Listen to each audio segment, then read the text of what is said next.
এই দুনিয়ায় কিছু মিথ্যেবাদী লোকজন আছে, আর তাদের মিথ্যে কথাগুলো হলো যেমন বস কন্ট্রাক্টর বলে ভেতরে যান ফাঁকা আছে, ভেতরে যান ফাঁকা আছে। বলি দাদা গেটের সামনে তো বাঁদরের মতো লোক ঝুলছে, তো ভেতরে গিয়ে কোথায় দাঁড়াবো? ভেতরে যান ফাঁকা আছে বলছে, আপনার মাথায় গিয়ে দাঁড়াবো ভেতরে গিয়ে?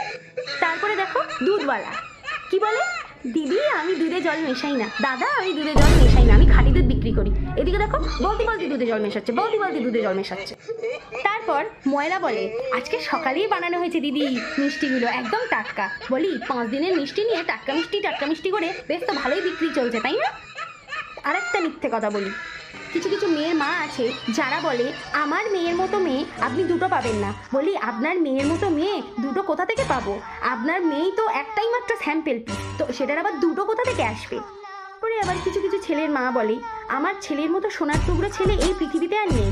বলি দাঁড়াও দাঁড়াও কাকিমা, একটু খোঁজ নিয়ে দেখে আসো, মাঝ রাস্তায় গিয়ে গড়াগড়ি খাচ্ছে শুয়ে পড়ে। কিছু কিছু প্রেমিক প্রেমিকা আছে যাদের কথাবার্তা শুনলে না খুব হাসি পায়, এই যেমন ভিডিওতে দেখায়, তারপরে রাস্তাঘাটে দেখা যায়, বলে আমি তোমাকে ছাড়া বাঁচবো না, আমি তোমাকে ছাড়া বাঁচবো না। বলি আজকে ব্রেকআপ হয়ে গেলে কালকে তো অন্য আরেকজনের হাত আর পা ধরে ঘুরে বেড়াবি, তাহলে এত ঢং করে বলিস কেন আমি তোমাকে ছাড়া বাঁচবো না, তোমাকে ছাড়া বাঁচবো না? তাই সবাইকে বলছি এইসব মিথ্যেবাদী লোকজনের থেকে না একটু সাবধানে থাকবে।